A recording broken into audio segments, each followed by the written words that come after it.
Como podemos identificar as tendências, características e lacunas das pesquisas de um campo?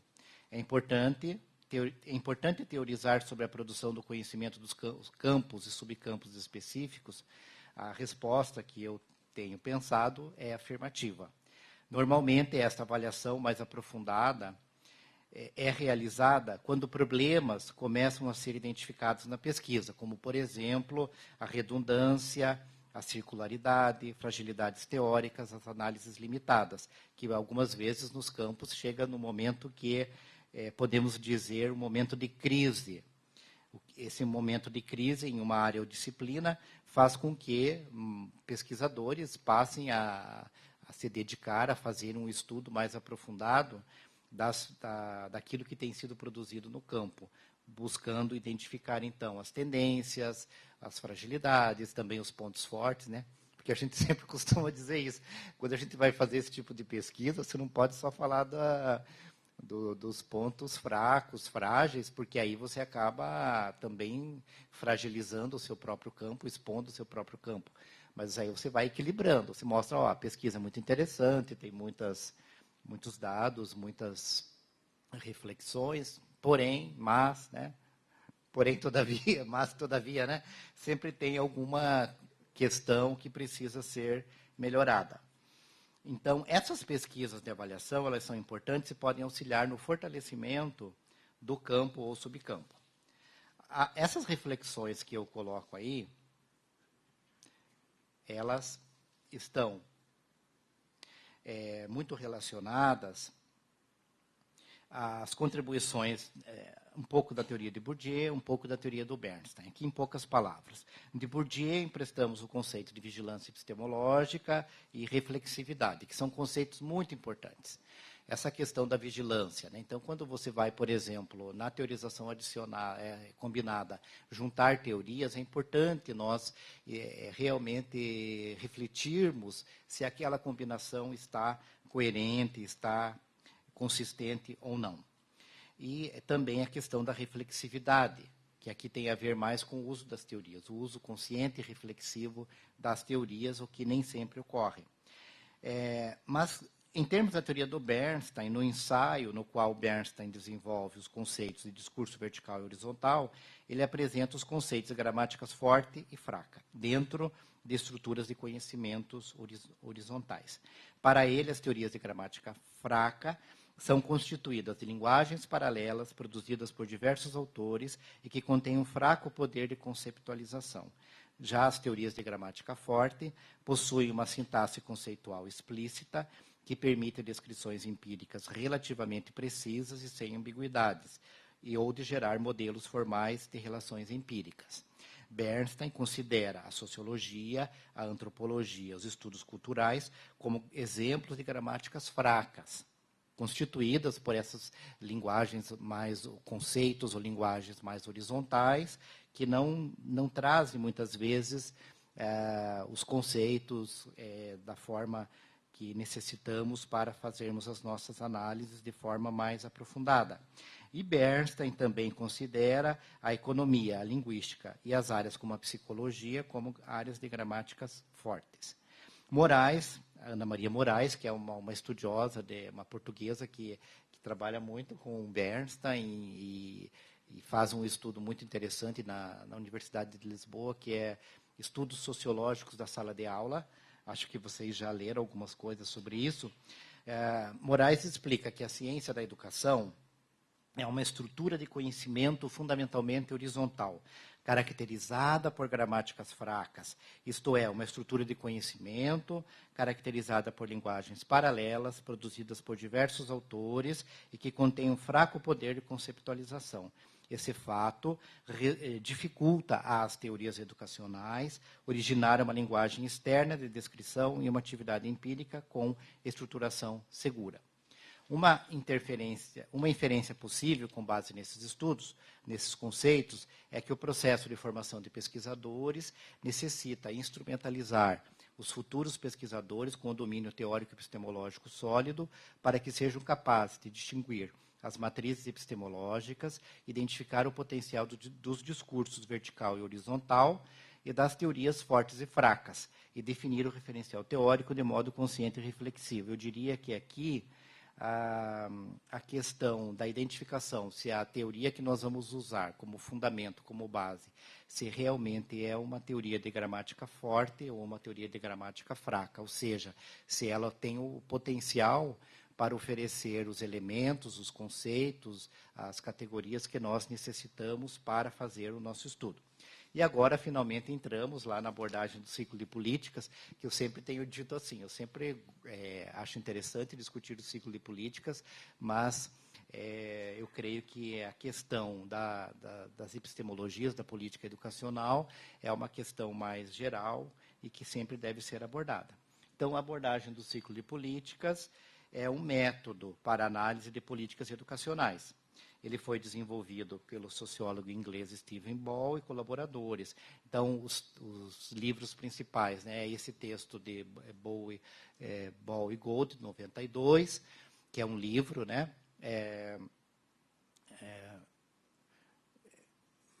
que foi publicado e que apresenta essa abordagem. O primeiro texto que eles abordam, uma primeira tentativa, é Ball e Bow em 92, depois o Ball em 94 ele complementa, e mais recentemente, em 2012, na língua inglesa, e depois 2016 em português, esse livro, Como as Escolas Fazem as Políticas, eles fazem uma ampliação do contexto da prática, que é um contexto bastante importante dentro dessa teoria. Também, se nós pudéssemos citar aqui alguns textos em português, eu tenho um artigo, pode passar outro? Um artigo de 2006, Educação e Sociedade, que apresenta essa abordagem e faz algumas perguntas, né, sobre cada contexto, que na época foi assim que eu imaginei que poderia ser trazido, né? Uma entrevista publicada em 2009, no qual nós perguntamos também sobre essa abordagem, e que foi feita em 2007, publicado em 2009, um artigo de 2018, que eu fiz por necessidades mesmo de trabalho, um pequeno texto que se chamava Desafios de Trabalhar com a Abordagem do Ciclo de Políticas.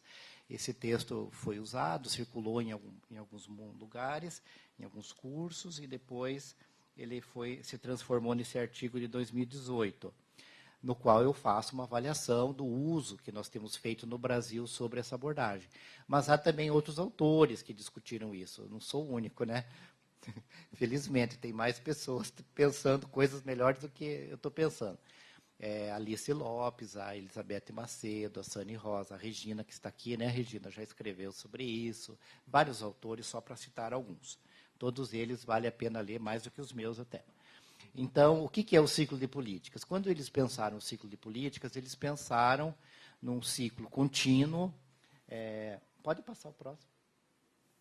Num ciclo contínuo, e quando eles pensaram em três momentos. Então, seria a política proposta, a política de fato, que se transformou num texto, e a política em uso. E eles vão buscar mostrar que a política em uso ela é sempre diferente daquilo que foi proposto, daquilo que a política propõe. Enfim, logo eles abandonaram essa primeira tentativa, e nesse livro de 92, que chama Reforming Education, Changing Schools, eles fizeram um outro desenho. Então, eles propuseram o quê? Um contexto de influência, o contexto da produção do texto e o contexto da prática. O que são esses contextos? Então, toda a política, ela, ao ser formulada, você tem o quê? Você tem influências internacionais, globais, internacionais, influências nacionais, influências locais, e tudo isso, o pesquisador, no caso, usando esse método, como assim ele chama, teria que fazer, então, uma análise das influências, do porquê que aquela política surgiu naquele momento, com aquelas características. Aí vem um segundo contexto, e, na verdade, os três contextos estão todos interrelacionados.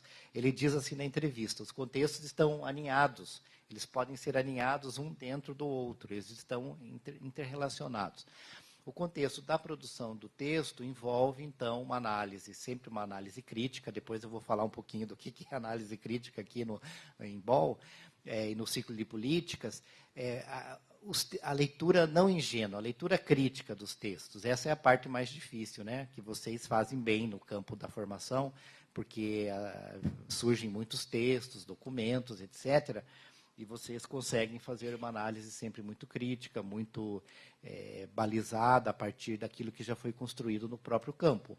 Então, e o contexto da prática. O que tem de importante aqui é que quando eles vão descrever o contexto da prática, eles dizem que o contexto da prática ele é complexo. As políticas são rudes, são cruas. Já o contexto da prática ele é dinâmico, ele é complexo. As escolas necessitam fazer ajustamentos secundários, porque as políticas elas são desenhadas, são pensadas para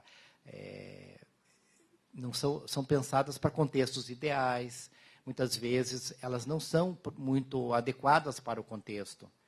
Então as escolas precisam fazer todo esse processo, né, todo esse caminho para conseguir colocar em ação as políticas.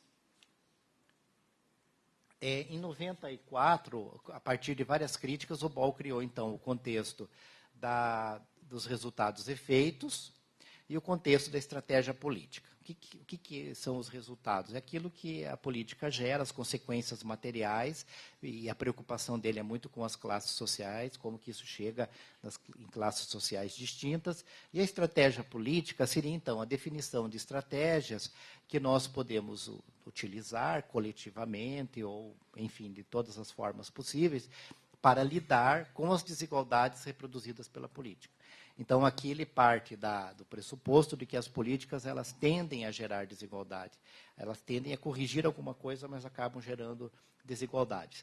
E depois, lá em 2012, eles criam essa teoria da atuação, que eles chamam de policy enactment, que seria a teoria da atuação. Rejeitam, portanto, o termo implementação, porque as políticas não são meramente implementadas, elas passam por mudanças, né, por interpretações e traduções. Então, nesse livro, Como as Escolas Fazem as Políticas, eles falam, então, da interpretação e da tradução. A interpretação, toda política tem um texto, ele precisa ser lido, interpretado, e depois a tradução envolve a criação de estratégias para colocar a política em ação. É muito o que a gente vê nas escolas, né? Então, você tem uma política X, chega lá na escola, se você vai procurar aquela política, você não encontra. Você encontra outras coisas muito melhores do que a política, não é? A gente vai encontrar coisas criativas que vão sempre pensar a aprendizagem, pensar o bem-estar da criança, do sujeito que está na escola, enquanto que as políticas elas são gerais, né? Elas são respostas e tentativas de solução gerais. E eles falam, então, em 4 dimensões contextuais. Então, os contextos situados, as culturas profissionais, os contextos materiais, os contextos externos, não vou falar de cada um deles aqui, mas eles sempre vão mostrar, então, que as políticas, a atuação das políticas, ela envolve processos criativos de interpretação e tradução. Aqui,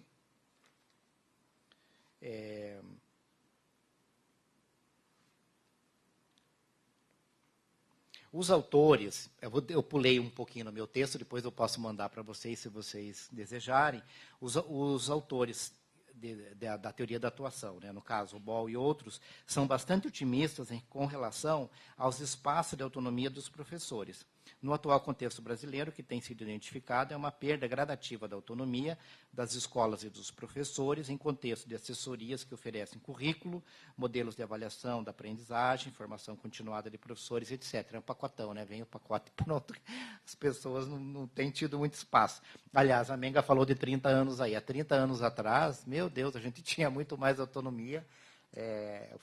Quando eu escrevi esse relato, né, era o começo do ciclo básico no Paraná, eu lembro que havia uma direção metodológica, etc., mas havia muito mais autonomia, não é? Que você podia criar e recriar as políticas. Hoje nós temos uma coisa mais dirigida, né? quando você tem, por exemplo, numa rede a Fundação Lehman, você tem restrições enormes, que vão também mudando o pensamento dos professores, a identidade dos professores. A própria BNCC significa, de alguma forma, riscos de diminuição da autonomia. Mesmo nesses contextos, sabemos que sempre haverá espaço de interpretação e tradução. Do ponto de vista epistemológico, a abordagem do ciclo de políticas fundamenta-se na pós-estruturalista. Ball utilizou-se de contribuições de Foucault, Barthes, Hawkes, para definir política como texto e política como discurso. A teoria da atuação foi formulada a partir de contribuições de Foucault para dizer que a teoria da atuação é um conjunto de pilares pontilhados, não sendo algo totalmente acabado e definitivo, porque isso é bem importante, tanto no ciclo de políticas quanto na teoria da atuação. Nada é uma coisa fechada, é sempre um instrumento heurístico. É uma tentativa de criar um método, e que ele não é uma camisa de força, né, como... Aliás, a gente precisa de umas camisas de força agora aí, né? E pessoas fortes para segurar. Mas a gente não tem ainda, né, as camisas. Só tem as pessoas fortes. E também ele se baseia em Landvai e Stubbs para pensar a política como tradução, Barthes, Stuart Hall, Fairclough e uma série de autores contemporâneos no campo das políticas educacionais. De modo geral, a perspectiva epistemológica assumida por Ball é a perspectiva pluralista. Em uma entrevista de 2016, ele explica que utiliza métodos modernistas e os submete à análise pós-estrutural. O que é importante dizer é que Ball, na sua perspectiva pluralista, consegue articular diferentes perspectivas, constituindo um referencial teórico no qual as ideias aparecem harmonicamente entrelaçadas. Em alguns trabalhos de Ball fica evidenciada a perspectiva desconstrucionista. No entanto, em outros trabalhos, algumas propostas alternativas são delineadas. Uma questão de alta relevância é que o ciclo de políticas e a teoria da atuação auxiliam o pesquisador na definição de ferramentas teórico-metodológicas, mas há sempre a necessidade de uma teoria específica que subsidie a análise do tema investigado. Por exemplo, autores que fundamentem uma concepção de formação inicial, de formação continuada, de educação à distância. Até a Thalita fez a tese dela usando o ciclo de políticas, mas também autores, né, que vão falar da questão da formação. Deve-se destacar que Ball é um dos autores que atribui à teoria um papel de extrema importância no desenho da pesquisa, bem como nas análises e conclusões. E aí vem, então, a abordagem do ciclo de políticas e a pesquisa sobre formação de professores. A abordagem do ciclo de políticas tem sido bastante empregada no Brasil. Alguns autores catalogaram textos, né, teses e dissertações. Por exemplo, Lima, Souza e Lúcia catalogaram 78 teses e 92 dissertações que empregam o ciclo de políticas. Mas nos meus levantamentos eu achei muito mais que isso já. Depende do local onde você pesquisa. Se você vai no banco de teses da CAPES, você gera um número. Se vai no IBICT, gera outro número. Mas isso é só para saber que é bastante utilizado, né, no Brasil. No caso das políticas de formação de professores, a abordagem do ciclo de políticas tem sido utilizada nas pesquisas sobre formação inicial, formação continuada e formação de professores em exercício. Então, aqui eu trouxe só alguns exemplos, né, porque são vários. Eu identifiquei alguns trabalhos que tratam de políticas curriculares, formação de professores, alguns trabalhos que tratam da formação continuada no Pacto Nacional pela Alfabetização na Idade Certa, alguns trabalhos sobre pedagogia, PIBID, formação continuada, professores em exercício, Universidade Aberta do Brasil. Aí eu trago 17 teses e dissertações, mas além das teses e dissertações, citadas como exemplos, aqui há artigos, capítulos e trabalhos em eventos. E agora? O que esses trabalhos fazem? Eu não vou falar de cada um deles, porque não é claro que todos eles possuem pontos positivos, representam um esforço em operar com o ciclo de políticas, mas, de modo geral, o que esses trabalhos todos trazem, né? Alguns deles eu conheço bem, porque participei da banca, não coloquei Campelo aqui, porque vai ter a defesa ainda, né? Tem que esperar até sábado, sexta. Não, sexta-noite no avião eu já ponho o teu nome lá. Que é interessante, né, Thalita, você ter pessoas utilizando. De modo geral, esses trabalhos, eles apresentam dificuldades para realizar a análise crítica da política. Isso aqui é um problema não só da formação, mas de todos nós, né? Toda política busca resolver um problema. Então, há a teoria do problema, que explica o problema, e há a teoria da política, que fundamenta a política. E podem haver equívocos em ambas as teorias. Isso aqui é bem interessante, né? Tem aquela ideia, qual é o problema? O problema é X, mas a teoria do problema, às vezes, não é muito adequada. E a teoria da política, muito menos. Então, a gente já sabe que as políticas são sempre soluções muito precárias, parciais, pontuais, são intervenções muito pontuais em problemas que são muito mais complexos do que a teoria do problema apresenta. Em segundo lugar, poucos se aproximam da base ontológica da política, que depois vou falar um pouquinho sobre isso, que significa, em termos de Boll, identificar a essência da política, o seu fator decisivo principal. Muitas vezes é preciso examinar a história do problema e das soluções que têm sido dadas para compreender a essência do problema que a política objetiva resolver.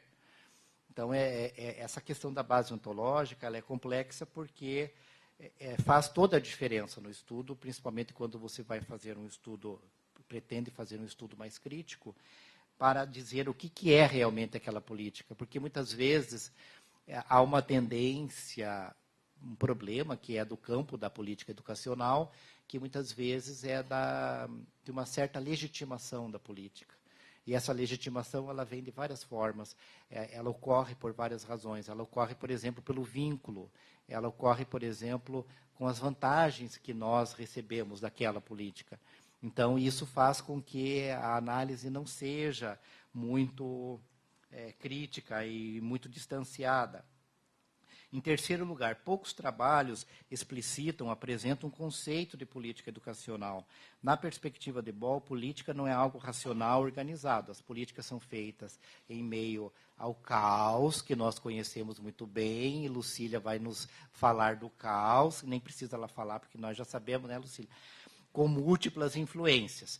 Geralmente são pontuais, podem ter foco inadequado. Eu sempre olho para o foco. O que é esse foco aqui?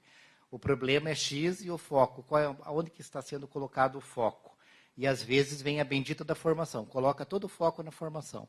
Aí não tem estrutura na escola, não envolve as outras pessoas da escola. Um pouco do pacto é isso. O pacto, né, eu já fiz algumas pesquisas sobre isso. Você coloca o problema na formação. É claro que a formação é um dos aspectos, mas você precisa também melhorar a estrutura da escola, a valorização dos professores, o número de alunos na sala, o currículo, que às vezes nem está relacionado com o currículo. Então, muitas vezes, o pesquisador parece compreender que as políticas são bem estruturadas e aptas para resolverem uma questão que elas não têm como resolver, porque elas não têm potencial para resolver. Buscam isso no contexto da prática e lá vão encontrar uma outra realidade que precisa ser considerada, que é a prática possível que as pessoas vão fazer dentro dos limites que têm. Muitas vezes, os contextos precisam adaptar-se às políticas, porque as políticas não consideram muito o contexto, elas não são feitas para o contexto. Então, o contexto é que tem que se espremer ali no vestidinho para entrar no vestidinho, né? Que são as políticas. E mal feito ainda, mal costurado, sabe? Não é uma boa costura. Nem pelo avesso e nem pelo direito, né? Então, o quarto problema, né? Poucos trabalhos conseguem analisar as consequências das políticas para classes sociais distintas. As políticas elas tendem a privilegiar alguns grupos, a criar algumas castas, talvez, e nem sempre atender a todos, né? Então, dentro do PIBID, por exemplo, que tem várias pesquisas, alguns autores já observaram isso, né? Que é claro que tem coisas importantes nesse programa, mas a gente sabe que cria grupos, né, que têm acesso, outros não têm acesso, então algo que deveria ser para todos, mas que não é. Mas algumas vezes serve para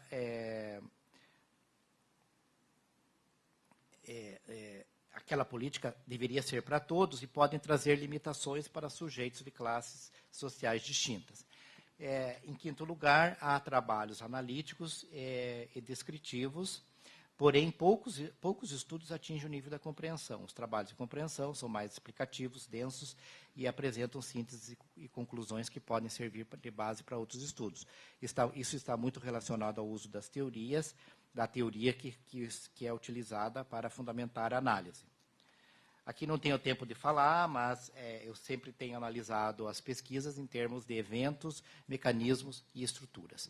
Isso é uma contribuição interessante do realismo crítico, porque muitas vezes nós ficamos muito nos eventos, naquilo que está ocorrendo, nas políticas que estão ocorrendo, e não conseguimos atingir a compreensão dos mecanismos que geram esses eventos, que estão articulados a esses eventos, e as estruturas que condicionam esses eventos.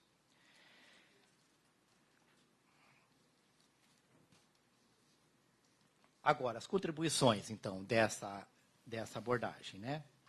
As contribuições da abordagem do ciclo de políticas e da teoria da atuação para a pesquisa sobre formação de professores. Então, em primeiro lugar, permite uma análise ampla e relacional da política investigada por meio da análise dos contextos de influência, produção do texto e da prática. Na perspectiva do ciclo de políticas, não há separação entre políticas e práticas. As políticas são formuladas a partir de demandas e problemas reais e visam, de alguma forma, resolver um problema. Elas afetam as práticas e trazem consequências para pessoas, professores, alunos, pais, e trazem consequências para classes sociais de forma distinta. Podem produzir desigualdades ou agravar desigualdades existentes. Então, isso que é interessante pensar, que toda pesquisa, né, que usa o ciclo de políticas poderia chegar nessa conclusão. Uma segunda contribuição, permite romper com análises mecanicistas e lineares, as quais entendem o processo político como racional e organizado. Terceiro, oferece elementos para a realização de pesquisas analíticas e compreensivas que extrapolem as tendências descritivas. Acho que isso é um problema para toda a área, não é nem só para políticas e políticas de formação. Há uma tendência assim, à descrição, porque é algo mais fácil de se fazer, embora uma boa descrição também faça parte do processo de pesquisa, né? Mas, muitas vezes, a gente fica na descrição e não consegue avançar muito na análise e na compreensão. Estimula o pesquisador a explorar as dimensões contextuais que condicionam as políticas, a importância do contexto, incluindo a necessidade de uma teorização sobre o Estado. As políticas são formuladas em contextos históricos, sociais e políticos específicos, nas quais determinadas concepções de Estado se tornam hegemônicas. Permite a análise crítica da política como um todo. De modo especial, a análise discursiva, quando bem realizada e bem fundamentada, permite a análise crítica dos textos da política. As ideias de Ball inscrevem-se no contexto da Policy Sociology, que seria uma tradução para nós, Sociologia das Políticas. Ou seja, o uso de teorias e métodos da sociologia para a análise das políticas. A sociologia das políticas pressupõe uma análise crítica das políticas. Por isso que, desde o começo, que eu estou falando desse problema da análise crítica.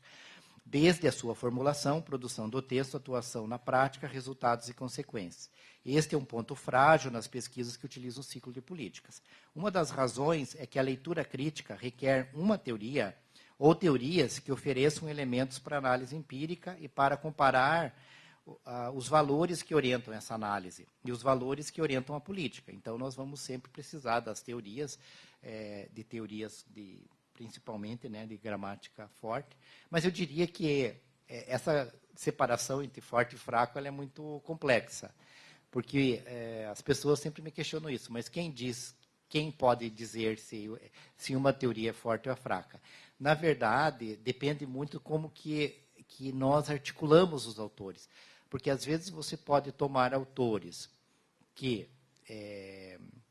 poderiam ser classificados como não propriamente como uma teoria, mas como contribuições que gerariam de gramáticas fracas, mas se você usa conceitos e você consegue reunir conceitos de diferentes autores que contribuem para aquele estudo, no conjunto, eles podem se tornar uma teoria de gramática forte, e não exatamente fraca. Então, essa é uma questão bastante complexa, e que envolve aí a questão das epistemologias e do uso que nós fazemos das teorias. Então, algumas vezes há uma tendência em supervalorizar a política, que pode ser vista como um processo racional e ordenado, mas elas geralmente não são racionais e ordenadas. Na perspectiva do ciclo de políticas, as pesquisas são sempre intervenções textuais, que são pontuais, que podem ter foco inadequado, que podem produzir ou agravar desigualdades, que podem privilegiar pessoas ou grupos, mas que, em última instância, não possuem elementos para uma transformação efetiva, a não ser em contextos muito específicos. Então, é bom sempre lembrar o que Ball sugere. É importante que o pesquisador explicite o seu conceito, a sua concepção de política, pois esse conceito poderá balizar as análises. Um conceito, aqui eu vou falar de duas coisas, né, que eu acho importante na perspectiva desses autores. Vou falar um pouquinho sobre a importância de se assumir uma concepção de política, e a base ontológica da política, e como pensar a base ontológica da política. Um conceito que considero explicativo é o de Heidenheimer, que define política como configuração macro de poder, interesse e ideologia. Eu sempre fiquei pensando, né, qual seria, a Elaine, o pessoal lá que já fez um curso comigo já sabe disso. É importante você encontrar um conceito que se enquadre na perspectiva epistemológica que você está trabalhando. Então, esse conceito é interessante, que define política como configuração macro de poder, interesse e ideologia. Um exemplo atual de poder, interesse e ideologia, agindo no mundo social e político, é o texto das diretrizes curriculares nacionais e base comum para a formação inicial e continuada de professores, que é esse texto de setembro, né, que foi publicado para debate e análise em audiência pública. Eu não quero tomar a cena da Lucília, mas acho que ela vai falar disso. O documento revisa as diretrizes de 2015, produzidas em uma outra configuração de poder, interesse e ideologia. A análise crítica desse texto foi realizada pela ANPED, em um documento intitulado Uma Formação Formatada, a posição da ANPED sobre texto referência, diretrizes curriculares nacionais e a Base Nacional Comum para a Formação Inicial e Continuada de Professores da Educação Básica. Esse documento eu achei muito interessante, tem 9 motivos de contrariedade. O primeiro, a formação de professores de uma nota só, uma proposta de formação que desconsidera o pensamento educacional brasileiro, uma proposta de formação docente que ignora a indissociabilidade e teoria prática, uma proposta de formação puxada pela competência socioemocional, um texto higiênico em relação à condição social do licenciando, uma formação que repagina ideias que não deram certo, o que é gravíssimo, né? Só isso aqui já invalida tudo. Uma proposta que estimula a formação fast food, isso aqui também é bem complicado, que cada vez mais essa tendência, né, de uma formação rápida e tem aquela propaganda, né, que eu fiquei indignado e todos nós ficamos, né, que eu dizia assim, aumente a sua renda, né, torne-se um professor. Você faz um curso lá de um ano, não sei quanto lá, e você já se torna um professor. Imagina só, quantos anos nós estamos aqui, né, Menga? A Menga nem dá para contar, e eu também não posso contar. Nós não podemos contar. Quantas pessoas aqui não podem contar? Nós aí, quanto tempo, né, e ainda não sabemos as coisas, né? Imagine alguém que faz um curso lá, tem a pincelada e vira professor. Não vira. Paga, porque... E tem toda a questão da distância também, que é muito forte hoje. Uma formação de professores com pouco recurso. Uma formação que não reconhece que o professor toma decisões curriculares. Então, esse documento é muito interessante, mas eu quis trazer para mostrar como que o poder vai se reconfigurando, né, e vai afetando as políticas. A análise crítica é sempre desafiadora e requer clareza teórica e clareza dos conceitos que adotamos nas nossas pesquisas. Em segundo lugar, o Ball sugere que é necessário pensar a base ontológica da política. Isso demanda refletir sobre uma série de questões que conduzam à apreensão da essência da política, o que ela realmente é, ou seja, o seu fator decisivo principal. A partir de texto de Boll, pode-se questionar quais as finalidades da política, por que surgiu essa política, ou esse documento, essa proposta. E por que nós estamos sempre falando da formação, né? Porque não resolve o problema, nunca se resolve o problema, né? Sempre é uma coisa, uma proposta, uma coisa paliativa, que muda para um lado. Todo mundo, nós mexemos lá nos currículos, fazemos todo o movimento, daí aquilo às vezes nem se consolida, já muda para outro, mas algumas coisas se consolidam. Lembra daqueles documentos de 2001, das resoluções, né, que trouxeram muitas implicações para os cursos de formação? Todos nós corremos lá fazer os ajustes e várias coisas daquelas políticas ficaram para os nossos cursos, que também eram coisas interessantes. Mas não porque a política era arrumada, porque nós construímos os currículos, não é? Nós fizemos as propostas. Lembra lá a prática como componente curricular? Virgem Maria, aquilo nós quase ficamos careca lá para conseguir saber o que seria a prática como componente curricular. Essas coisas vão e voltam, mas algumas coisas permanecem para nós, no nosso currículo de formação. Então, a partir de textos de Boll, pode-se questionar quais são as finalidades, para quem foram pensadas, com base em quais pressupostos de sujeito, sociedade e educação, quais as relações de poder envolvidas em todos os processos e espaços, qual a nossa visão de mundo e de que forma ela interfere na análise de dados da construção da epistemetodologia da pesquisa, quais os valores que orientam as nossas análises, em que medida reforçam discursos e práticas que não compartilhamos. Apreender a base ontológica da política implica, em muitos casos, levar em consideração aspectos da história da política investigada. A abordagem do ciclo de políticas.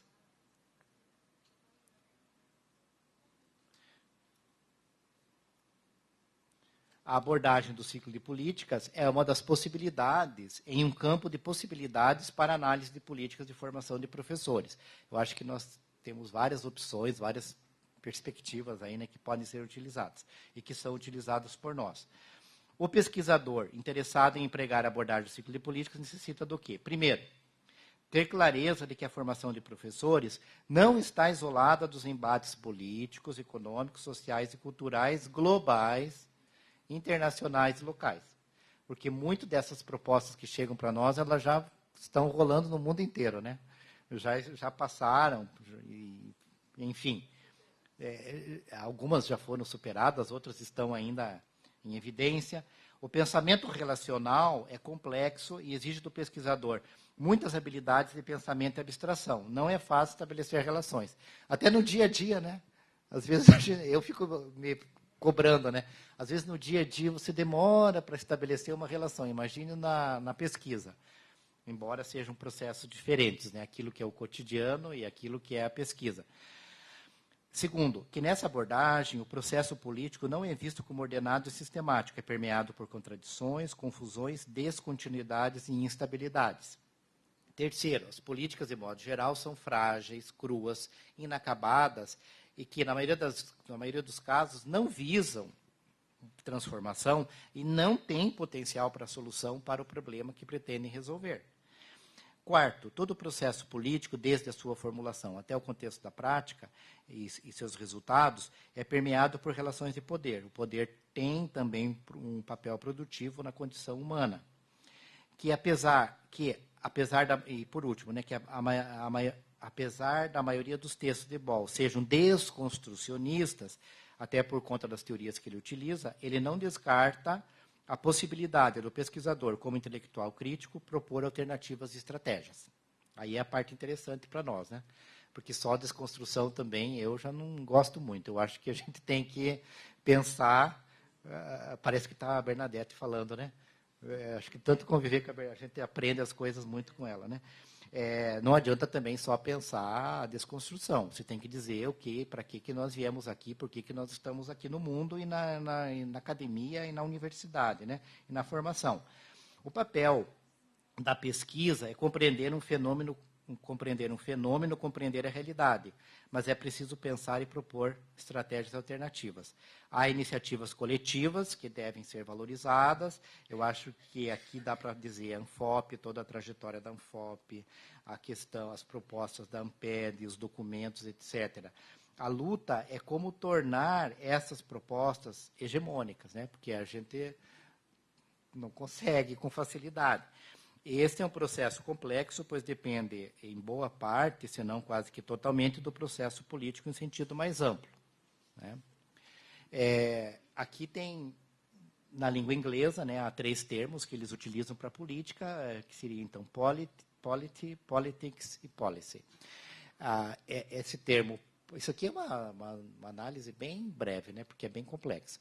Polity seria, então, a política, com P maiúsculo, né, a política com sentido mais amplo. Politics, a política partidária, a ação política, um determinado grupo no poder. E a policy, e o plural policy, são as políticas, as propostas e a ação. E nós sabemos que mudanças na política, na politics, levam a mudanças nas policies. Estamos vendo isso, né? Totalmente, todo dia. Não precisa nem... Quer dizer, é bom ver o Facebook, ver as notícias e o jornal, mas a gente... Nossa, o tempo inteiro... mudanças na politics levam a mudanças nas policies.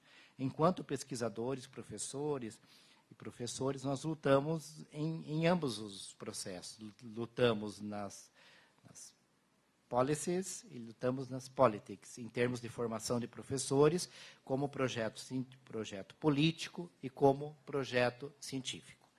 Como projeto científico, nós estamos engajados na pesquisa, visando oferecer análise. Nós não, vocês, né? Eu não estou muito nisso. Gostaria de estar, mas também não estou separado de vocês, né? Acho que não estou. Não estou envolvido totalmente, mas estou envolvido de alguma forma. Nós que estamos engajados na pesquisa, visando oferecer análises e conclusões consistentes com base em critérios de cientificidade, tais como objetividade, adequação e verificabilidade. E como projeto político, apoiamos, defendemos, lutamos por determinados modelos de formação. E uma coisa não está separada da outra.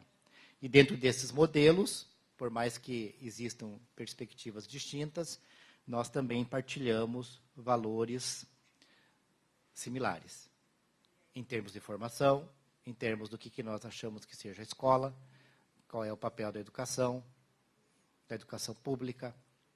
Enfim, partilhamos inúmeros valores e talvez são valores partilhados, que é aquilo que nos une, que faz com que nós possamos sempre estarmos juntos e pensando juntos algumas questões.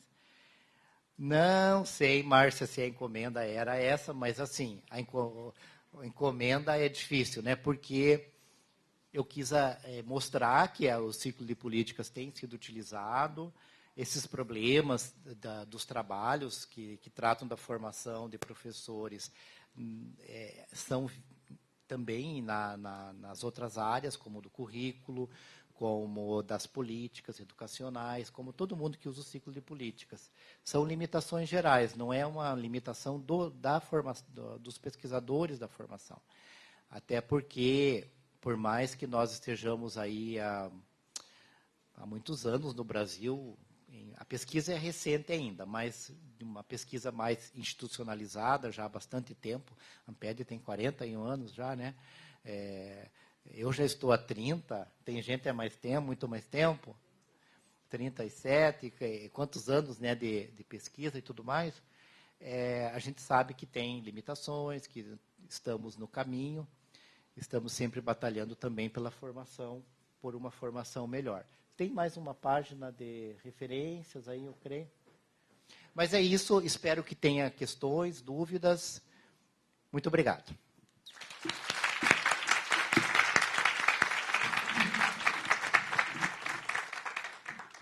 Maravilha. Agora, questões estão borbulhando aí, né? Eu vou ficar um pouco quieta, se eu puder.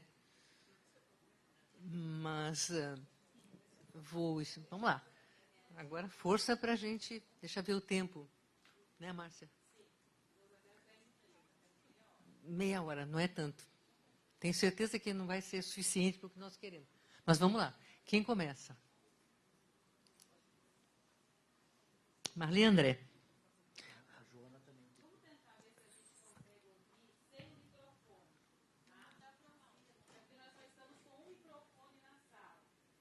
Dá para levar até ali? Dá. De repente, dá. E nós aqui ficamos sem? Não, a gente devolve. A gente faz um bloco. Vamos fazer um bloco de 3. Eu devolvo.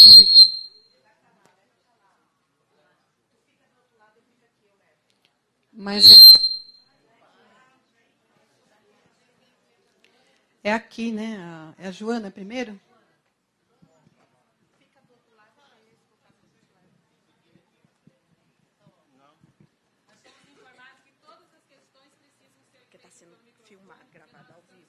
Ah, legal. Ótimo. Beleza. Bom dia. Eu sou Joana. Exato, de Curitiba, muito tempo no GT. Muito alegre de ver todo mundo aqui, encontrar os colegas que vêm discutindo e pesquisando formação de professores. É uma reflexão, Jefferson. O acumulado de pesquisas no GT tem apontado inúmeras direções de quais são os pontos fortes, quais são os pontos fracos dos diferentes processos e programas que se desenvolvem na prática da formação de professores. Nós temos acumulados na formação inicial, na formação continuada, na inserção profissional do professor, na identidade do professor, no desenvolvimento profissional.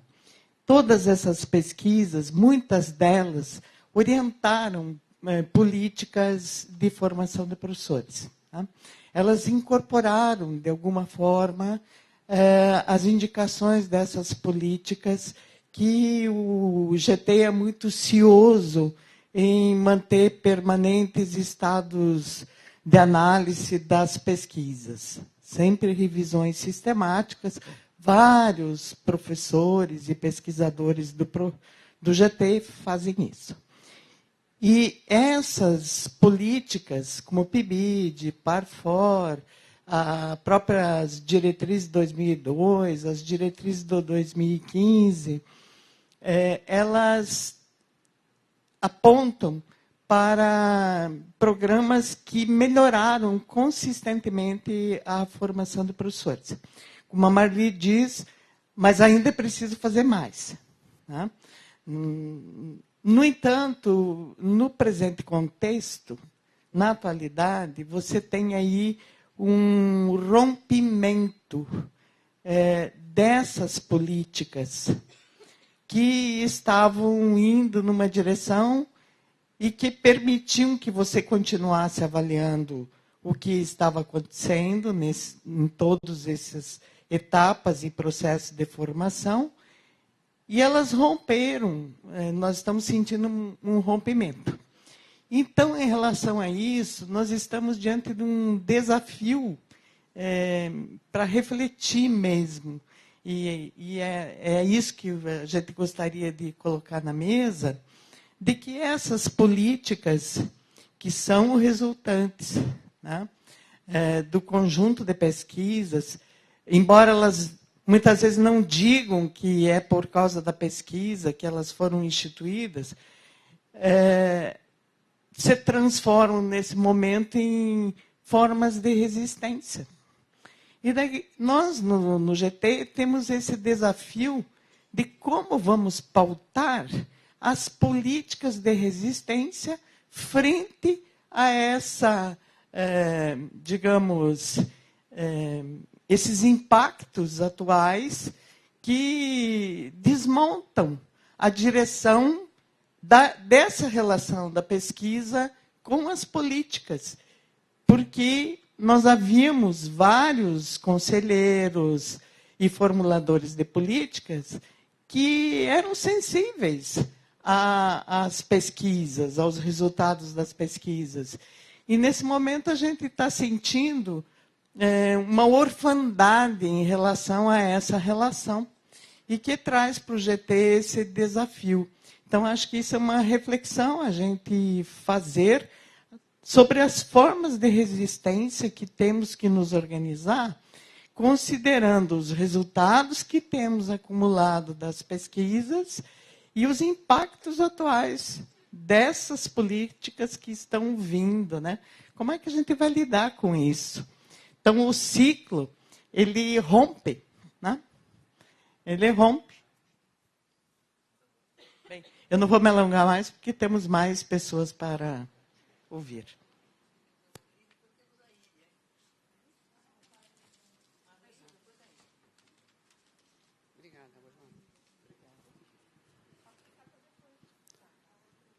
Bom dia a todos. Também é um prazer estar aqui com todo mundo, com nossos colegas do GT durante tantos anos aqui juntos.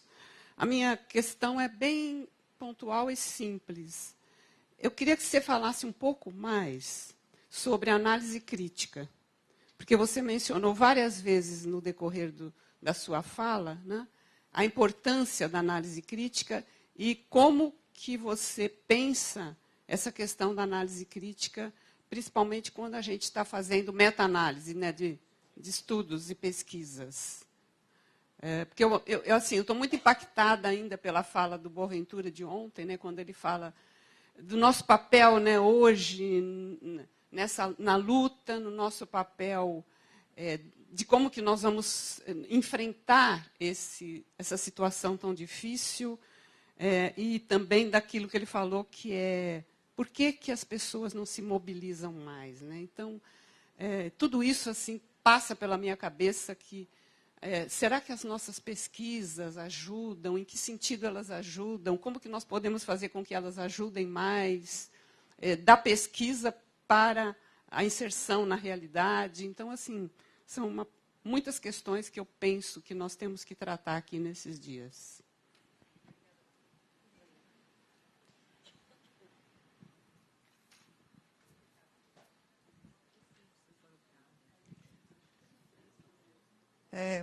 Quero cumprimentar o Jefferson. Fiquei muito satisfeita, porque quando nós estávamos fazendo indicações, eu fui uma das pessoas que indicou a sua vinda, porque eu trabalho com ciclos de política.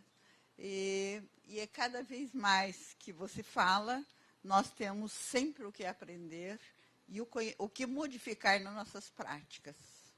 Então, é muito significativa a fala do professor para nós, no nosso GT. Que nós temos, ressonância aqui, nós temos, havia uma resistência, na década de 90, o nosso GT tinha resistência a aprovar trabalhos que tratavam de políticas. Então, eu fico muito satisfeita de hoje nós estarmos aí, não é? Eu sou uma das pessoas que acompanha a ANPED por 37 anos. E estarmos aqui discutindo políticas. A professora Emília fez um estado do conhecimento que não encontrava lá políticas educacionais. Foram nós, e como nós também já fizemos com a professora Marli Andréa, né, nós temos a série do conhecimento do INEP, que todos podem consultar, são 3 grandes volumes. A professora Marli coordenou o primeiro e eu coordenei os outros 2.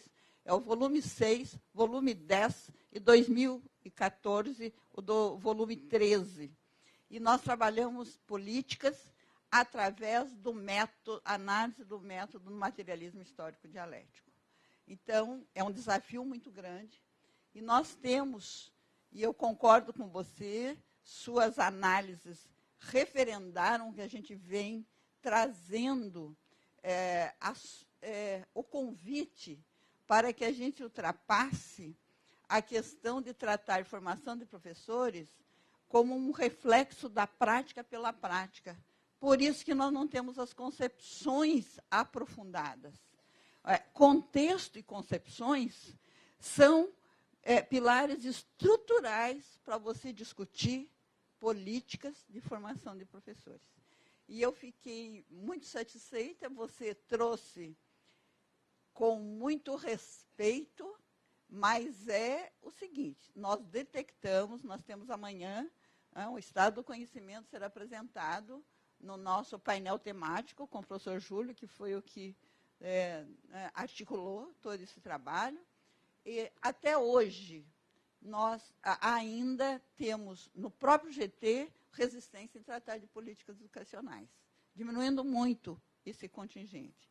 E questão das políticas atuais, nós estamos ameaçados, professora Joana, com esse rompimento, de recuperarmos, nós não pede não, mas no Conselho Nacional de Educação, cujas políticas se assentam na reforma de Bressa e Pereira, e que o grande autor, né, dessa reforma foi Fernando Henrique Cardoso, e nós temos, amanhã é um dia decisivo para nós, prometeram uma nova versão da Base Nacional Base Nacional de Formação de Professores, que teve audiência no dia 8 de outubro.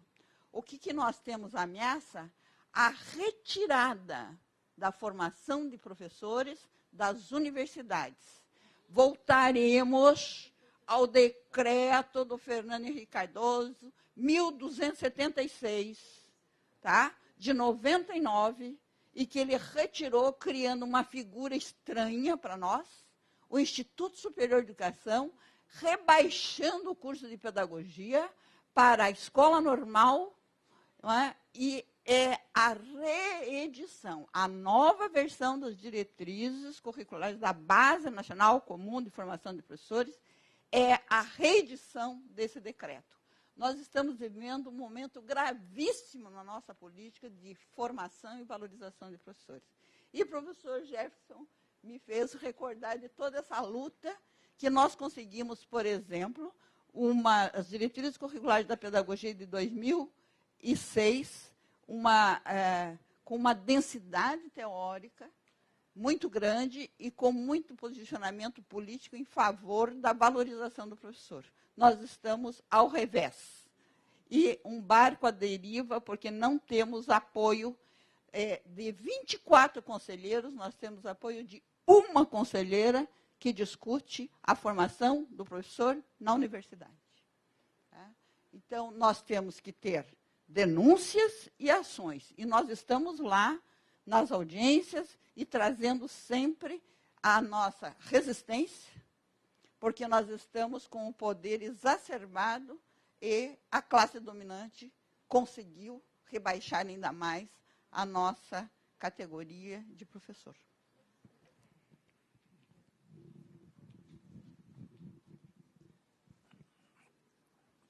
Bom, agradeço as questões, as considerações. Na verdade, o que a professora Joana coloca não é tão diferente de Iria. Eu acho que são mais comentários, né, de pessoas e posicionamentos de pessoas que pesquisam essa temática, que acompanham toda a história da formação. Mas é difícil, sabe, Joana, pensar o que seria, né? Eu acho que algumas coisas têm sido feitas, não é? Posicionamentos e participação, mas realmente a gente não sabe o que mais fazer, né? Porque, como eu pensei assim, que essas mudanças na politics levam a mudanças nas políticas, né? Então, creio que nós temos que sempre participarmos desses movimentos, né, que querem mudanças nas políticas, mas para mudar as políticas tem que mudar o processo político, né? Tem que mudar os partidos no poder. E isso é um processo complexo, porque nós vivemos numa era, não só no Brasil, mas no mundo, né, em vários lugares, uma era neoconservadora, nem sei como qualificar tanto isso. É um processo muito complexo, e que muitas coisas estão emergindo, né? Coisas que a gente não sabia, não esperava, né? E as coisas começaram a surgir. E nem é tão longe, é dentro de casa, né? As coisas começaram a surgir dentro da família já, né?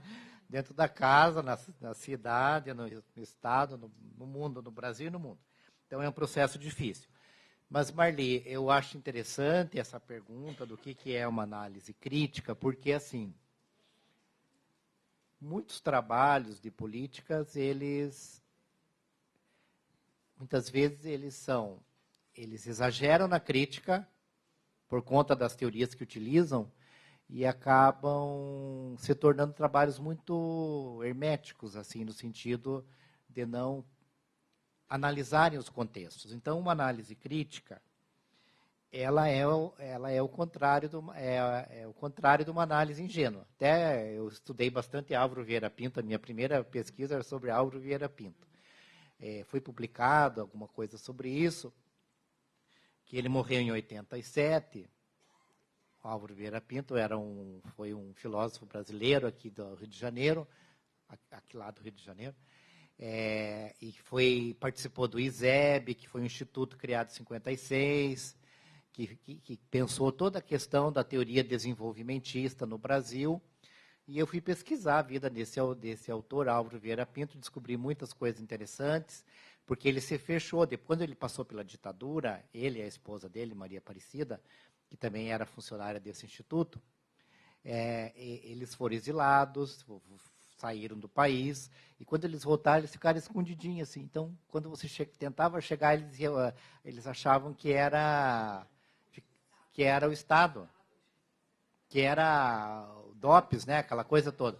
Então, eles se fecharam, e aconteceram coisas muito estranhas, porque a obra deles, textos originais, desapareceram, e alguns depois foram localizados. Mas, enfim, essa história do Álvaro é outra palestra. Mas o Álvaro Vieira Pinto, ele fez 2 volumes da Consciência e Realidade Nacional, a Consciência Ingênua e a Consciência Crítica. Então, o que é a análise crítica? É a análise não ingênua. Então, se você vai analisar o contexto do texto, da produção do texto, é uma análise não ingênua. Quer dizer, você tem que fazer uma análise aprofundada, saber quais são os conceitos que estão ali, quais são os discursos, não é? As ideologias presentes, e não acreditar que aquele processo político vai ser sempre articulado e organizado. Agora, a análise crítica, ela está muito relacionada à teoria que nós utilizamos. Então, por exemplo, você usa Zeichner, né, Thalita? Então, o que acontece? Ela usa... Posso falar? Não posso falar ainda, né? Mas é público, né? Ela usa Zeichner, ela usa um conceito muito interessante, que é desprivatização das práticas. Cochrane Smith. Então, vamos dizer assim, ela tem conceitos e teorias que permitem uma análise daquela política que está sendo investigada. Agora, vai depender também do uso, né? De cada um. Mas a análise crítica, ela não está distanciada de 2 coisas.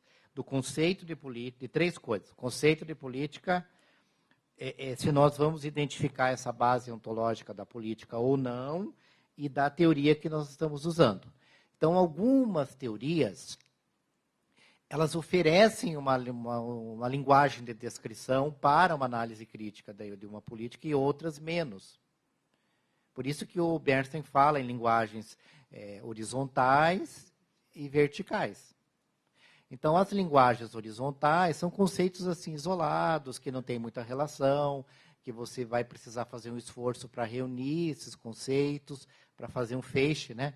Fazer um feixe de conceitos. As regiões. Então, o que acontece? A análise, as teorias que têm essa perspectiva horizontal, os conceitos são muito isolados. Já alguns autores, eles permitem, eles servem de fundamento. Eles trazem elementos mais potentes, vamos assim dizer, para uma determinada análise. Então, a análise crítica é difícil um pouquinho de analisar tudo isso, mas eu acho que é isso. A análise crítica é uma análise não ingênua. E por que às vezes a gente sai com a análise ingênua? Em primeiro lugar, porque não temos boas teorias para fazer aquela análise. Então, a análise ela sai mais fraca, vamos dizer. Porque numa análise, por consequência, seria assim, umas teorias de gramática fraca levam a análises mais fracas. Pode ocorrer o contrário, você pode pegar uma teoria potencialmente de gramática fraca e fazer uma análise tão boa que vai gerar uma análise forte. E pode ser uma teoria fraca que leva, uma gramática fraca que leva a uma análise fraca. Então, por que sai ingênuo? Por conta da teoria, que muitas vezes não é a melhor teoria, e muitas vezes porque você está envolvido naquela política, muitas vezes você recebe vantagens daquela política. Por exemplo, a EAD é um problema para nós. As pesquisas em EAD geralmente de quem participa do processo e para quem participa e a favor de quem participa. É claro que pontos positivos a gente sempre vai preservar, não é? Nós vamos olhar e vamos dizer, tem um ponto positivo, que é esse, mas tem outros problemas. E a análise ingênua também ela é feita, além dessas questões que eu falei, que é a teoria, uma coisa importantíssima, a língua portuguesa. A língua portuguesa. Sim. Que muitas vezes o uso da língua ele não é muito preciso da forma como poderia ser na escrita, na exposição.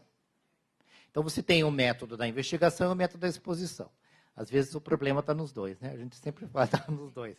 Está na investigação e está na exposição.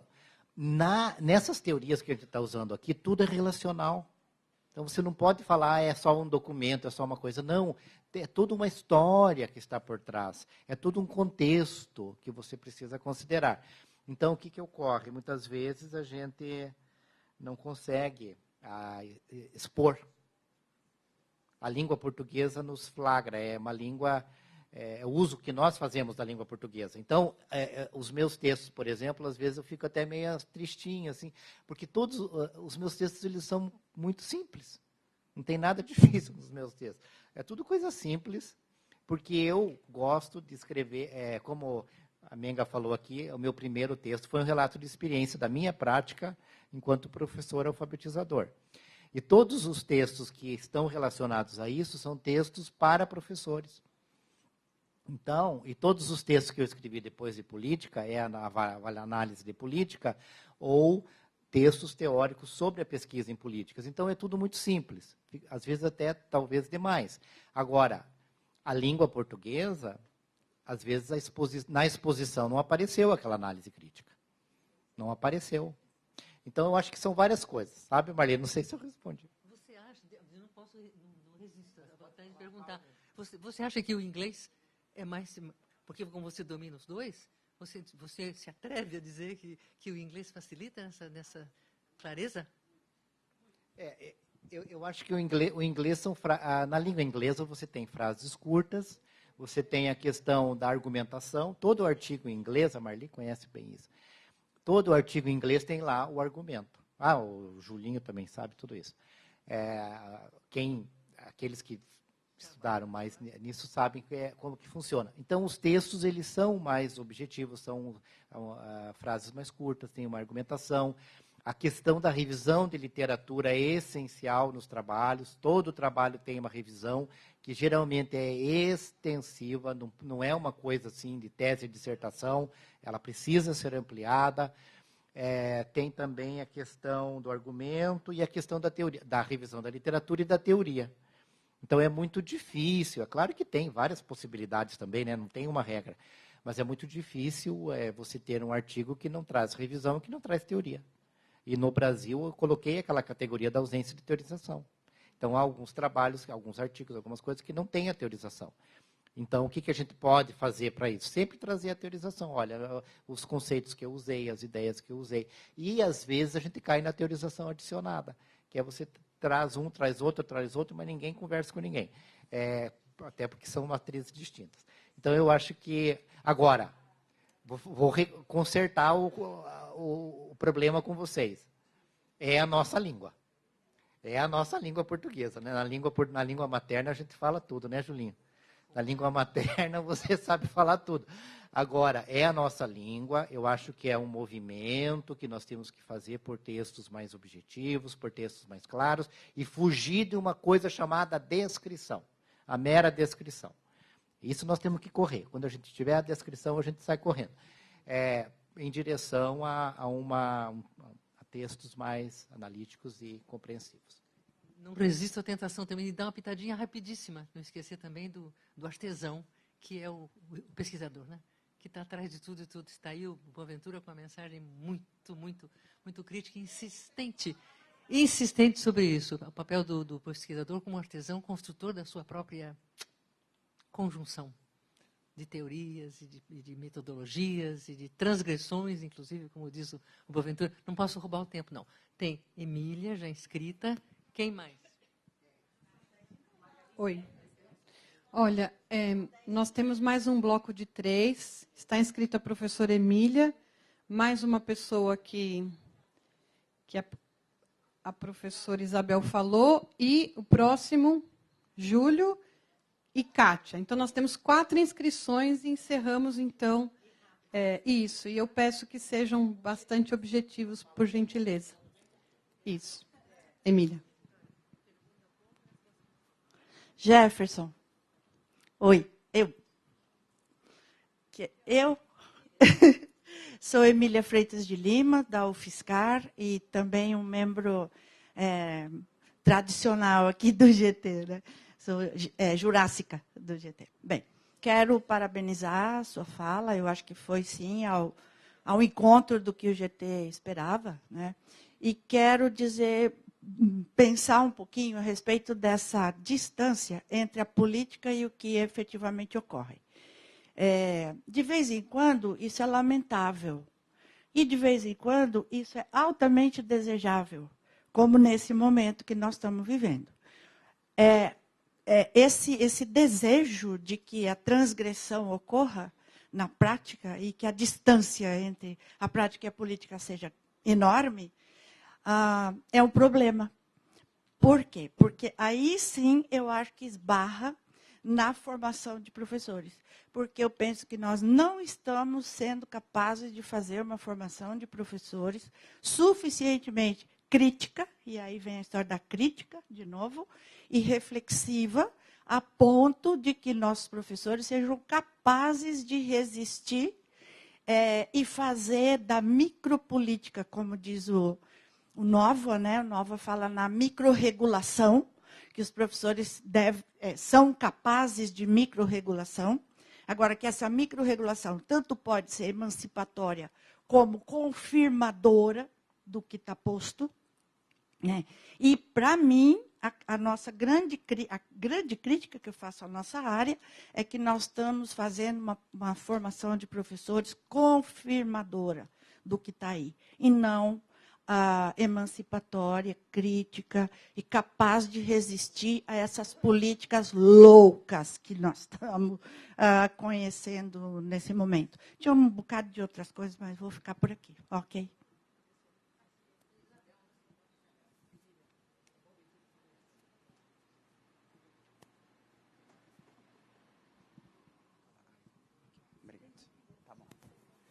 Bom dia a todos. Eu sou o Pedro, sou estudante de pedagogia da UFRJ. Professor, obrigado, agradeço pelas suas palavras e por compartilhar um pouco da sua experiência. A minha pergunta é referente ao artigo que eu li na Revista Brasileira de Educação recentemente, que o senhor publicou, e sobre o qual o senhor também tratou aqui com a gente agora. O senhor analisou 140 artigos de 7 periódicos diferentes e constatou que, por meio da meta-pesquisa, 65% deles tiveram autorização comparada. E a minha pergunta é se, depois dos anos que o senhor analisou, que foram 2010 e 2012, de 2013 para cá, o senhor continuou com essas pesquisas e se o senhor confirmou esse cenário ou constatou, ou vem constatando uma possível queda da teorização adicionada. E, bom, é isso. E obrigado por compartilhar com a gente.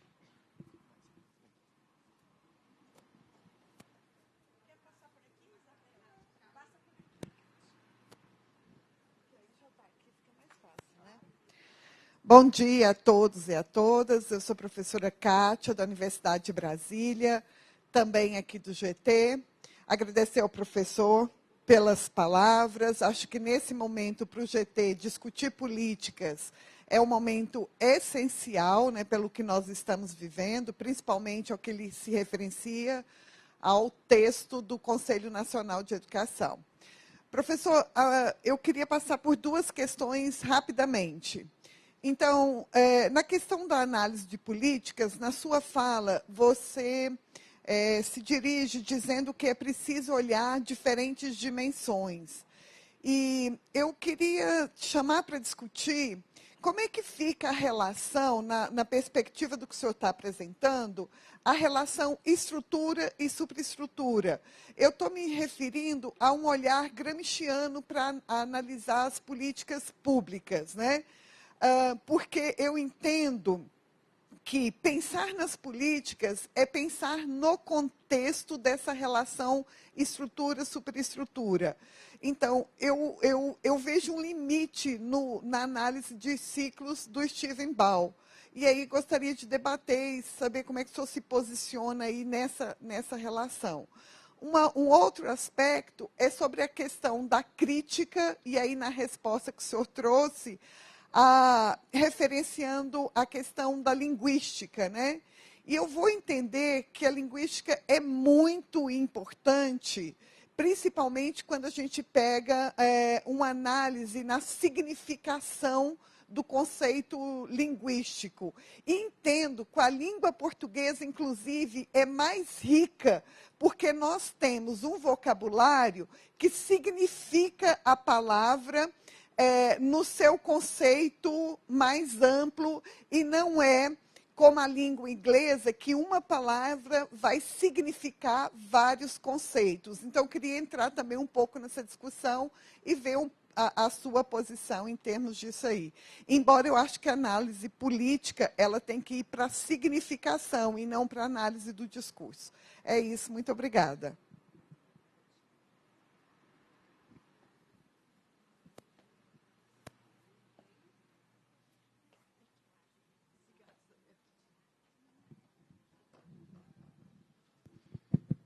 Muito rapidamente, 3 questões. A primeira é sobre a política como objeto de pesquisa e a política e a discussão política da política. E se há como separar a política como objeto de pesquisa da discussão política sobre a política. Segunda pergunta. Esta apropriação de teorias que são formuladas em outros contextos, no caso do ciclo das políticas, formulada lá pelos colegas britânicos. Eu fico imaginando que no Brasil, e algumas vezes para o nosso bem, como nós somos assim, comparados com os britânicos, muito mais avacalhados, e eu gosto disso. Quer dizer, o contexto da prática no Brasil é muito mais complexo, eu diria, do que o contexto da prática na Inglaterra e na cultura anglo-saxônica, de um modo geral. Não é? Porque quando eles falam lei, não é? Eles cumprem a lei. E aqui no Brasil, quando a gente fala lei, não significa muita coisa. Então, assim, a questão ao apropriar de teorias que são produzidas em outros contextos, se nós também não temos que levar em consideração o contexto cultural, não é, dos diferentes países, não é, e levar em consideração o contexto cultural brasileiro no momento, não é, de usar e de se apropriar dessas teorias nas pesquisas sobre política.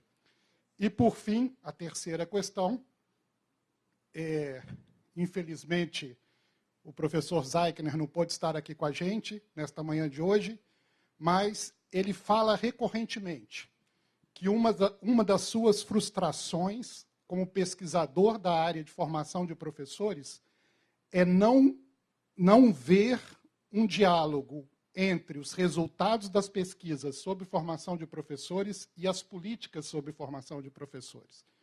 Então, eu gostaria de algum comentário, não é, sobre as dificuldades das nossas pesquisas e dos resultados das nossas pesquisas dialogarem com as políticas sobre formação de professores. Obrigado. Eu vou falar, acho que bem brevemente, sobre essas questões, para não atrasar mais, né? Na verdade, é assim, começando aqui pelo que o Júlio coloca, eu acho que não dá para separar a política como objeto das discussões da política, porque são imbricadas, né? E também sempre tenho pensado que é um projeto político e um projeto científico. Então, você tem que associar as duas coisas, associar a pesquisa que você faz junto com os movimentos que ocorrem na sociedade, principalmente esses movimentos todos de resistência que são necessários. A questão da adaptação, a questão cultural brasileira é fundamental. Então, essas abordagens, essas teorias, elas precisam ser pensadas para o contexto brasileiro. Esse é um dos problemas que eu não lembrei de falar aqui, mas há uma distância enorme entre a realidade educacional no Reino Unido e aqui no Brasil. Então, você tem que ler o livro e pensar que são duas culturas muito distintas e que talvez muitos dos conceitos que são trazidos na teoria, eles talvez não sejam tão úteis, né, como foram pensados no original. Resultados e as políticas. Aqui, não sei se eu entendi, mas muitas coisas que nós pesquisamos e propomos, elas não se transformam, né? Porque eu acho que tem uma explicação, Julinha, que é assim, eu gosto quando o Bernstein explica o campo oficial e o campo pedagógico. Então, o campo oficial é representado pelo Estado, o campo pedagógico somos todos nós aqui. E, às vezes, se aproxima e, às vezes, se distancia. E mesmo quando nós nos aproximamos do Estado, nós vamos lá, cada um com a sua contribuição. E aí os gestores vão precisar juntar todas essas ideias para formular uma política. Mas eu acho que é isso, em alguns momentos próximos e outros momentos bem distanciados. Nesse momento, bem distanciado. Até porque alguns autores têm sido utilizados para fundamentar algumas políticas, como o caso da Política Nacional de Alfabetização, mas não sei como que eles estão utilizando aqueles autores, se é com a participação deles ou só com o uso das produções, que é o bendito método fônico, que as pessoas, né, que a Política Nacional de Alfabetização fala do método fônico agora. E a gente não sei se os autores que estão lá, que são vários, se eles estão contribuindo para isso ou não. Às vezes só estão usando as teorias, né? Mas agradeço muito pela lembrança da questão cultural. O Pedro, né? Fiquei feliz, pelo menos teve um leitor, né? Teve um leitor do meu artigo. Mas assim, muito obrigado. Aquele download que tinha lá era o teu, só tinha um. Descobri o download agora, Rio de Janeiro. Mas assim, fiquei muito feliz, mas a pesquisa de 2013 a 2016, eu tenho continuado, de alguma forma, pesquisando isso. E o que ocorre? Há um percentual de teorização adicionada. Mas esse percentual ele é o mesmo em quase todas as pesquisas que eu fiz, com o mesmo corpus, né? Com um corpus você tem lá mais ou menos uma boa parte de teorização combinada, que é a junção de teorias, e você tem uns 5, 6% de teorização adicionada, que são aqueles casos não muito bem sucedidos de teorização.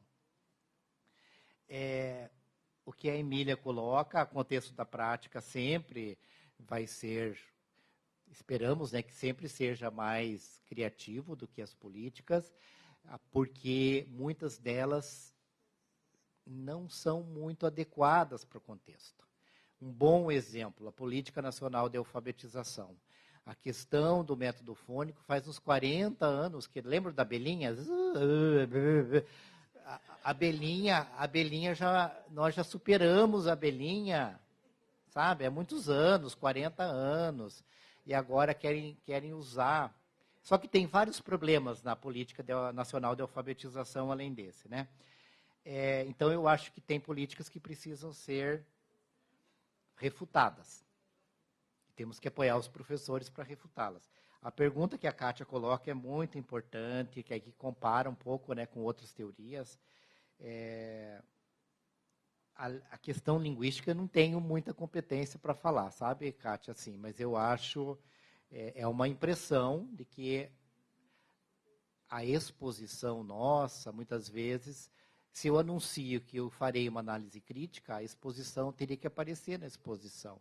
E às vezes não aparece, por conta dos problemas da investigação, por conta dos problemas da teoria e do uso que nós fazemos dela, e também da língua portuguesa. Mas aí eu vou pensar sobre essa questão, mas eu acho que eu só tenho a impressão que a gente precisa sempre refletir mais sobre a escrita, né? E a questão de estrutura, superestrutura, eu diria assim que o ciclo de políticas, ele é bastante criticado por conta dessas questões que você coloca. Ele não é tranquilo também, sabe? Não é tranquilo. Tem críticas, há problemas no ciclo de políticas, porque é a relação macro-micro que, na verdade, ocorre ali. É uma teoria que está preocupada com o macro e o micro. Tem que pensar a sala de aula, a escola, a prática, mas não pode deixar o contexto mais amplo, o que já é uma coisa boa, positiva. Mas a forma de abordar, eu acho que é muito diferente, por exemplo, da forma como se aborda no marxismo. Eu acho que no marxismo já tem outras bases, a questão das categorias, né, do método, a forma de enxergar a totalidade, é muito diferente daquilo que o Boll coloca. Mas eu acho que... E por que o ciclo de políticas, ele é, Kátia, aparentemente simples, mas ele não é. Ele não é fácil. Aparentemente simples. E segundo, ele é muito utilizado porque as pessoas têm a ideia de que ele é fácil de ser usado. E porque há uma limitação teórica de formação, e que isso abrange todos nós, que é o domínio das teorias. Então, como a gente não conhece bem as epistemologias, as teorias, muitas vezes os alunos, os pesquisadores, eles pegam uma coisa que eles acham que é mais fácil. Só que o ciclo de políticas não é fácil, porque você tem que entender a questão do pós-estruturalismo, do pluralismo, que está presente ali. Então, é uma coisa bem complexa, não é simples. E por que no Brasil há um uso tão grande? Uma das razões que eu não coloquei aqui é por conta da fragilidade a Miriam Ward, recuperando a Miriam aqui, ela diz assim, né, que os pós-graduandos, eles chegam, mas eu diria que todos nós, eles chegam com uma aridez teórica. Aridez. Que eu acho que ocorre para todos nós. E eles são recebidos com uma tibieza teórica. A tibieza, para quem é um conceito, uma palavra que a gente não usa muito, mas o tíbio, ele é morno, ele não é muito fiel, não é muito crente. Então, o que ocorre? Ela diz que os alunos chegam com a aridez teórica, eu acho que a aridez está para todos nós, não é só para quem chega, para quem já está lá também, e são recebidos também com tibieza. Eu acho que, na verdade, tudo isso quer dizer que são problemas teóricos. Então, é claro que o Gramsci traz uma série de respostas, talvez muito mais interessantes que o ciclo de políticas. Agora, o que ocorre? É que dentro do materialismo histórico e dialético, já existe um certo consenso do que é uma boa análise marxista e o que não é. Então, se eu digo ali, eu vou usar Gramsci, intelectual orgânico, e chego lá e não uso, não opero com a teoria, vai ser cobrado de mim, você não usou, você não considerou tal e tal categoria, não tem a totalidade, a contradição, a mediação, todas as categorias, e aí você fica numa situação difícil na sua resposta à crítica. Já do outro lado, nas teorias pós-estruturalistas, nós também temos um critério do que é uma boa análise e o que não é uma boa análise. Ocorre que muitas pessoas utilizam essa abordagem, mas elas não fazem nenhuma referência à matriz epistemológica que sustenta tudo isso. Então, realmente, o uso é limitado. Todo momento eu falei aqui que os trabalhos não conseguem chegar nessa base ontológica, não fazem análise crítica, não conseguem isso, não conseguem aquilo, porque é o que a gente vê nos estudos.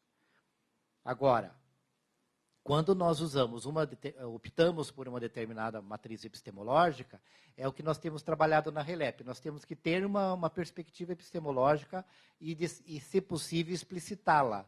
Essa é a minha perspectiva epistemológica. Precisamos ter um posicionamento epistemológico que decorre daquela perspectiva e precisamos ter uma clareza epistemetodológica, que todos aqueles dados que nós coletamos, a metodologia que nós criamos, está relacionada àquela teoria que nós formulamos.